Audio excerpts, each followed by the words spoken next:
आज यूपी उपचुनाव की तारीखों का भी ऐलान हो सकता है। दोपहर 3:30 बजे प्रेस कॉन्फ्रेंस में इलेक्शन कमीशन उत्तर प्रदेश की 10 सीटों पर होने वाले विधानसभा उपचुनाव के लिए भी तारीखों का ऐलान कर सकता है। ऐसी संभावनाएं यहां पर बनती नजर आ रही है। मानस श्रीवास्तव हमारे साथ बने हुए हैं। मानस, हालांकि तैयारियां तो चाहे सत्ता पक्ष हो या विपक्ष, लोकसभा चुनाव के रिजल्ट के बाद से तैयारी शुरू हो गई थी, लेकिन क्या लग रहा है आज ऐलान हो जाएगा उपचुनाव के लिए तारीखों का?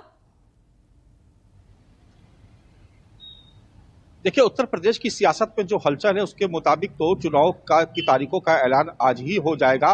और इसके पीछे एक बहुत बड़ी वजह यह भी है कि हम सभी जानते हैं कि 6 महीने का वक्त होता है अगर सीट कोई रिक्त होती है किसी भी संसदीय क्षेत्र या विधानसभा में, तो उसको 6 महीने के भीतर उस पर चुनाव कराना होता है। तो अगर हम जून से जोड़ें तो अब तक 6 महीने पूरे हो रहे हैं दिसंबर में।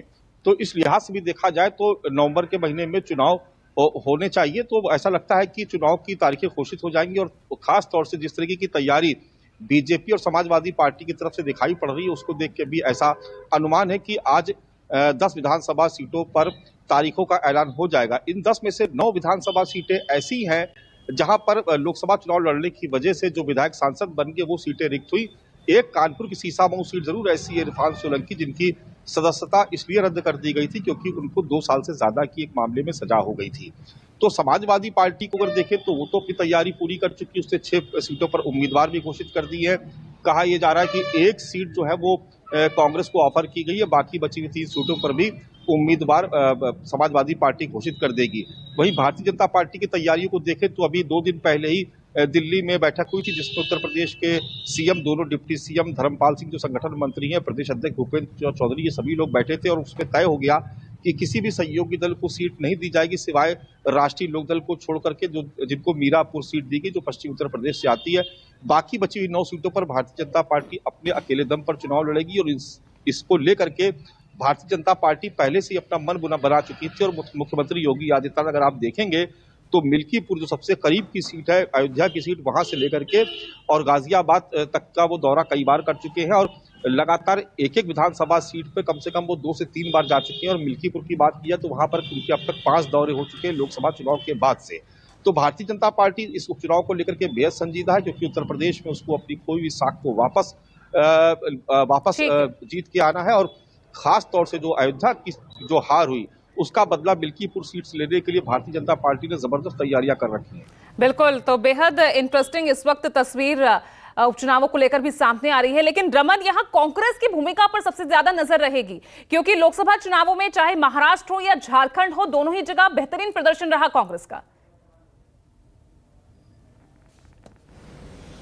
देखिए, हरियाणा में चुनाव हारने के बाद सबकी नजर कांग्रेस के ऊपर लगी हुई है क्योंकि कल मल्लिकार्जुन खड़गे, राहुल गांधी की अगुवाई में महाराष्ट्र के कांग्रेस नेताओं की बैठक हुई।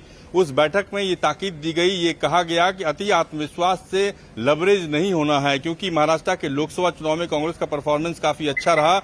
और उस परफॉर्मेंस को ध्यान में रखकर पार्टी नेताओं को उम्मीद है कि हम विधानसभा के चुनाव में भी अच्छा परफॉर्म करेंगे। इसीलिए 110 से 112 सीटों पर कांग्रेस पार्टी महाराष्ट्र में चुनाव लड़ना चाहती है। लेकिन सबसे बड़ी बात है कि जो अलायंस होने वाला है, जिस अलायंस को लेकर लगातार बातचीत चल रही है, शिवसेना उद्धव ठाकरे गुट हो या शरद पवार एनसीपी गुट हो, उन लोगों की भी ख्वाहिश है कि वो ज्यादा से ज्यादा सीटों पर चुनाव लड़ें। खासतौर पर उद्धव ठाकरे गुट ये चाहता है कि जितनी सीटें कांग्रेस लड़ना चाहती है उतनी सीटों पर हम भी लड़ें। इसीलिए अंतिम दौर की बातचीत लगातार चल रही है। रमेश चन्नीथला जो कि महाराष्ट्र कांग्रेस के प्रभारी हैं, वो वहां पे डेरा डाले हुए हैं, महाराष्ट्र में डेरा डाले हुए हैं और उम्मीद की जा रही है कि जल्दी ही इस बात पर अंतिम फैसला हो जाएगा। चलिए, ठीक है, बहुत बहुत शुक्रिया आप सभी का इस तमाम जानकारी के लिए। तो दोपहर 3:30 बजे का इंतजार। और इस बीच आप